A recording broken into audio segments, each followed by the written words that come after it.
Hi guys, and welcome to another episode of Dial It Up. This week we are going over now the Marvel team abilities. We spent a couple episodes talking about the DC team abilities and what each one of them does. So now we're going to go on the flip side and talk about the Marvel team abilities and what all of those do.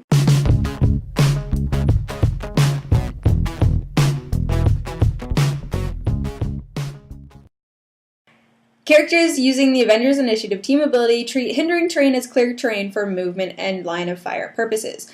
Much like the Superman team ability, this was a team ability that was brought out before improved movement was introduced into the game. So if this were to be rewritten nowadays, it would say characters using Avengers Initiative ignore hindering, have improved movement, ignore hindering, and improved targeting, ignore hindering. The next one is Avengers, and for those of you that watched the DC team ability episode, you guys saw quite a rant on my end for team abilities that need to be revamped, as they are just not viable anymore. They don't really do anything for you, and Avengers is the Marvel equivalent of the JLA team ability, which when a character with this team ability makes a move action, it doesn't count towards your action total. It's just not used any now. And with it being JLA, like, there's so many Justice League characters that we need this to be changed. Give them something else, please. And then to continue on that rant, the next one on the list is Brotherhood of Mutants, which is the exact same ability. When you give a character using the Brotherhood of Mutants team ability move action, it does not count toward your available actions for the turn. Useless team abilities. Nobody uses these. Too many free actions. Free actions have completely obliterated the use of these team abilities if they were ever used in the first place. Next one, Defenders. Defenders works exactly like the JSA team ability did, and that is characters using the Defenders team ability may replace their defense value with the unmodified defense value of an adjacent friendly character using the Defenders team ability. So it is defend with the restriction that both characters have to be using the Defenders team ability. And it is the unmodified printed value that you're taking, you're replacing it, so there's your replacement, and then you can add in modifications on top of that. So energy, shield deflection, close combat reflexes, any perplex on that is going to add to your defense once you have replaced your defense value with a higher defense value from a friendly adjacent defender. Fantastic Four. I have never seen this team ability actually utilized. When a character using the Fantastic Four team ability is KO'd, each other friendly character using the Fantastic Four team ability may be healed of 1 damage. If all remaining characters using the team ability are KO'd as part of the same action, this team ability can't be used. So you have to have at least more than one Fantastic Four on your team for this team ability to even be useful. If one of them is KO'd, the others get to heal of 1. If they're all KO'd in the same action, nothing happens. So if it's a big energy explosion that's going to wipe out the whole team, I keep stopping myself saying Pulse Wave, because Pulse Wave is going to ignore the team ability anyways. That's just usually a massive attack. So we're going to say Quake instead. So if it's a big quake or a big energy explosion that's going to do damage to a lot of characters at once, if they are all KO'd at the time, nothing happens. So it's not going to be one of those situations where it's like, oh, okay, well, he KO'd, so I get to heal, right? Even though I'm going to KO. No, it happens simultaneously. It's not going to stop anybody from KOing. It just means that if Sue Storm over here gets KO'd, Johnny Storm over here is going to heal himself of 1 click. Next up, we have Hydra. When a character using the Hydra team ability is adjacent to a friendly character making a ranged combat attack, modify the target's defense value by -1 if the target is within line of fire of this character. So Hydra works exactly like PD, the police team ability that we talked about previously on the DC team ability list, is if you have a Hydra agent, Hydra team ability guy, next to a friendly character who's making a ranged combat attack, as long as that Hydra guy can see the other guy, he doesn't have to have range, but as long as he has a clear line of fire to that guy's defense is going to get modified by -1. Which helps you out with the rule of 3 because that allows you to bump up your attack to your peak +3 and then minus the defense by 1, making that big difference in between, allowing you to attack earlier. So Hydra does help as long as you get a good line of fire on those guys. Next one is the Masters of Evil team ability. This was actually, I'm not going to say recently, because it happened within the last 6 years or so. This team ability was revamped. It used to be worded differently. So this is the new wording on Masters of Evil. When a character using the Masters of Evil team ability has 2 action tokens on it, it may still be given a non-free action. If you do, deal 1 unavoidable damage after actions resolve. At the end of your turn, do not remove action tokens from a character that uses team ability this turn. Masters of Evil is Colossal Stamina. Remember what I said about streamlining? If this was to be revisited once again, it would probably just say Masters of Evil can use Colossal Stamina. So that's what this does. Yeah, there's no way around it. It does exactly what Colossal Stamina does. So once you have 2 action tokens, you can keep pushing. And as long as you take that 1 unavoidable damage, you're going to still go. It helps in a bit of a swarm team mentality. The one thing that I don't like about Masters of Evil team ability is that the characters that are given this team ability don't normally have willpower or indomitable. So you're gonna, once you get that second action token, you're gonna take a push for the second action token, and then you're gonna take a push for using the Master team ability. So I've never personally found it beneficial. In a crunch, it can work for you if you're in a tight spot and you're just, oh, I just need 1 more attack, and you've got enough life to live through it. It can work, but I find it being very situational in the fact that a lot of Masters of Evil team ability characters don't have willpower, don't have indomitable, so they don't normally sit at 2 action tokens to be able to utilize the extra pushing. Minions of Doom is the first wildcard that we have come across on the Marvel's list.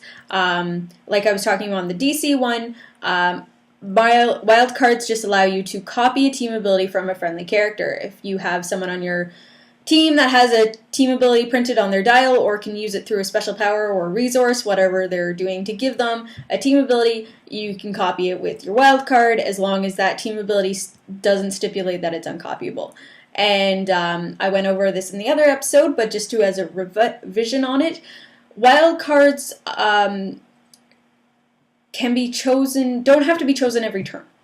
Once you choose a wildcard team ability, it is the team ability that you have until you choose again or until you lose access to that team ability. So if your friendly character that has a team ability you were copying gets KO'd, then pick a new team ability.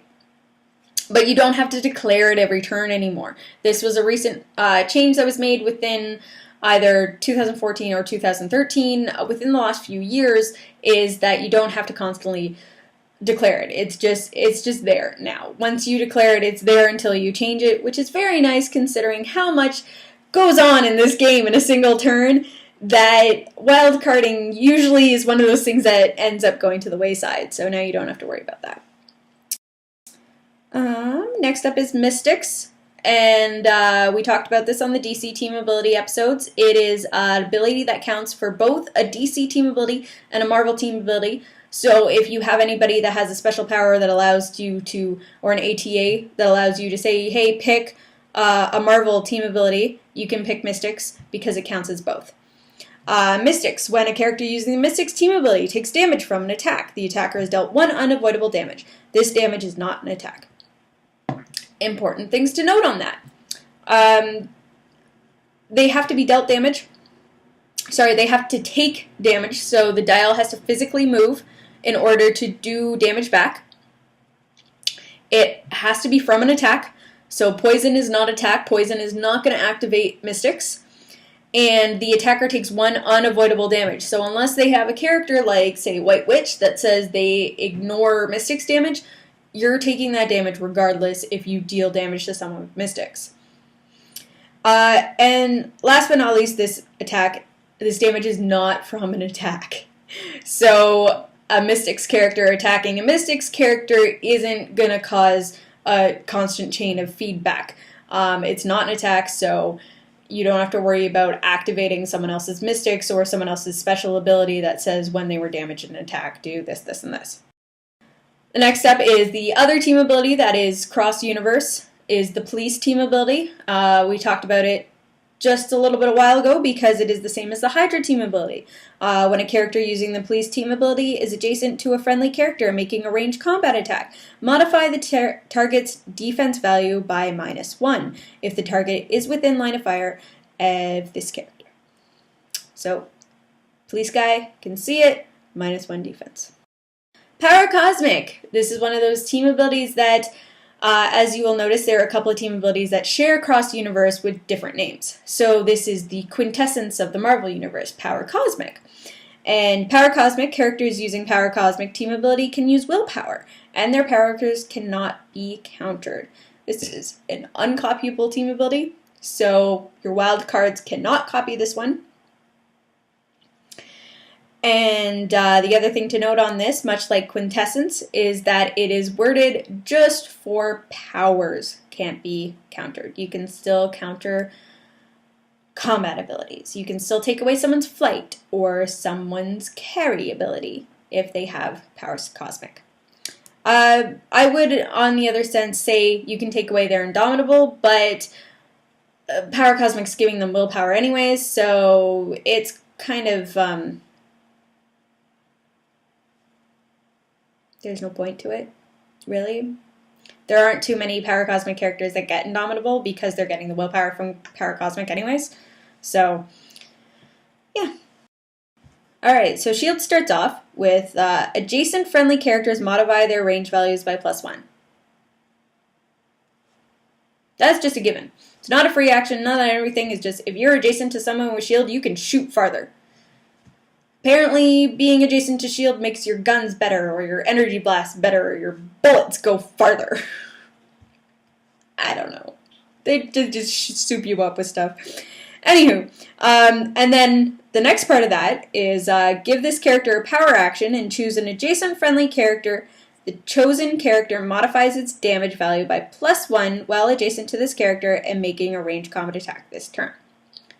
So, shield guy gets power action. Guy next to him makes an attack. Ranged combat attack. Has to be a ranged combat attack. Gets +1 to his damage. The important things to note on that is that it has to be well adjacent. So you can't give your shield guy a power action and then have your other guy go running shot and go off attacking someone else, because then he's not going to get the bonuses to his damage. What you can do, though, with running shot is carry your shield guy after he's made the power action and shoot to get the bonuses on that with the +1 range for being adjacent, and then if he had given the power action, +1 to your damage. The next one is the Sinister Syndicate.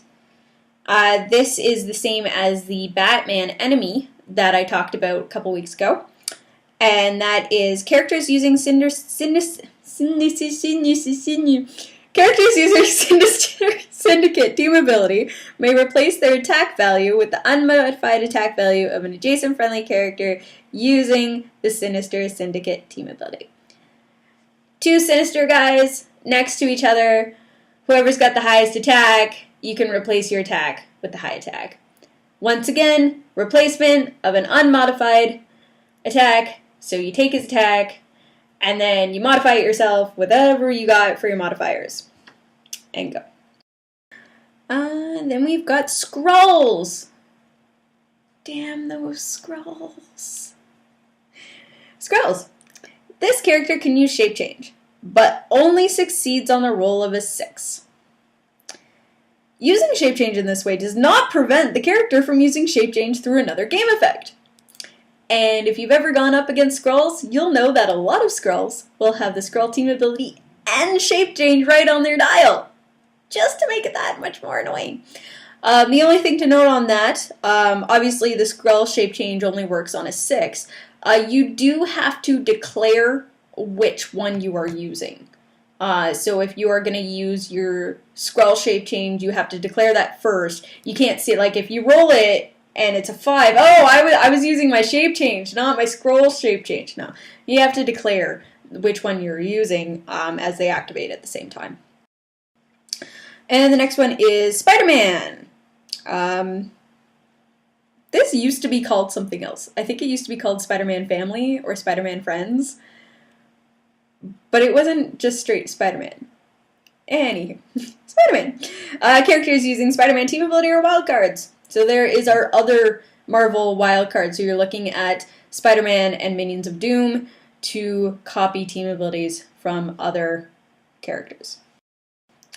And the next one is Ultimates, which we have not seen in a very long time, as the Ultimate Universe just doesn't really count anymore in the Marvel comics. They don't write it as much anymore after Ultimatum happened. So Ultimates, unused team ability. If you guys want to know what it does, it's the same as Superman Ally or the Avengers Initiative. Improve targeting, ignore hindering, improve movement, ignore hindering. Next one, another very unused team ability that we haven't seen in many years and may never see again, is the Ultimate XMen. Ultimate XMen is wordy, so bear with me. Once per game per character, a character using the Ultimate XMen team ability may choose one opposing character or all characters possessing a single chosen team ability. This choice can be made only once per game, even if the character has used another team ability. When this character attacks a chosen character, modify the chosen character's defense by -1. That was a lot of words to not say a lot of things. So basically at the beginning of your game, or once per game, doesn't have to happen at the beginning of the game. When you have an Ultimate X-Men character, you get to choose either one opposing character, one single character that you want to single out, or a character, or everybody that has the same team ability. Now, this was a team ability that came out in the days where team abilities were the thing. Almost everybody had a team ability printed on their dial because we didn't have special powers, we didn't have traits, we didn't have resources, we didn't even have feats at the time. So when this team ability came out, it was a lot more common to see a team built around a team ability rather than nowadays where you see keywords. So now I think if this was to ever get revamped, if we were to ever see the Ultimate X-Men come back, it might be, instead of choosing all characters with a single team ability, it might be choose all characters if they share a keyword. Like, choose a keyword instead of a team ability. But anyway, so this is choose a team ability. So the possibility to either choose one character, to single out one character, or single out a bunch of characters. And if that character attacks the character they singled out, that character gets -1 defense. Like I said, a lot of words to just say that choose a character, they get -1 defense. And you get to do that for each character on your team that has that. So either you can use a whole bunch of characters to single out a whole bunch of characters, or all of your team single out all of their team, kind of thing. It's not as useful as it used to be, and we haven't seen this team ability in a really long time, so it's not really something that you need to worry about, now that I've gone through all the explanation of how it works. And the final one on the Marvel team ability list is the X-Men. And I went over this with the Titans in our DC team ability episode, is when two friendly characters that can use the X-Men team ability are adjacent to each other, give one of them a power action and roll a d6. Heal the other character of 1 damage. If the result was 1 to 4, deal the character given the power action 1 unavoidable damage. Click for a click. You give a power action, 2 X-Men adjacent to each other, 1 takes a power action, 1 gets healed. Roll a die, see if this guy takes damage as well. On a 5 or 6, nothing happens. On a 1 to 4, take 1 unavoidable damage. Pretty simple. And like I said, that's exactly as the Team Titans one, but like I was talking about with that one is that you can't have a Titans and an X-Men do it to each other, even though it's the exact same team ability. It just, they don't cross. They're not compatible. It has to be an X-Men and an X-Men and a Titans and a Titans. So that was the Marvel team abilities. Went by a lot faster than the DC ones, but they had a lot more wordy and a lot more team abilities that needed to be explained. The X-Men ones, or sorry, the Marvel ones are a lot more straightforward, especially with the crossover ones with team abilities that are used on both sides under different names. So if there's anything you guys think I skipped over, any comments, questions you have, suggestions for future episodes, comment down below, and we'll see you next week for another episode of Dial It Out. Married with Clix is proudly sponsored by Majestic's Comics, Collectibles, and Games, located in Costa Mesa, California, near the Orange County Fairgrounds. If you don't happen to live in the Costa Mesa, California area, though, you can check out their website, linked down below, majesticccg.com, where you can check out all kinds of stuff to shop for, their regular tournament listings if you happen to live in the area, or if you need to shop, they've always got some Heroclix stuff if you check out both their eBay store, which is linkable in the website, as well as their online store, which I believe should be having product added soon enough. Also, they keep regular articles written by some of the great minds in Heroclix, including Adam Friedman, the 2014 Heroclix Nationals champ, and of course, the owner of the store, Patrick Yabjoko, the 2014 Heroclix Worlds champ, 2014 Team Worlds champion, as well as the 2014 DragonCon ROC champion. Wow, that's quite a year he had last year. I think he's going to repeat it in 2015, right? So, don't forget to check the link down below, or check out the store if you live in the area.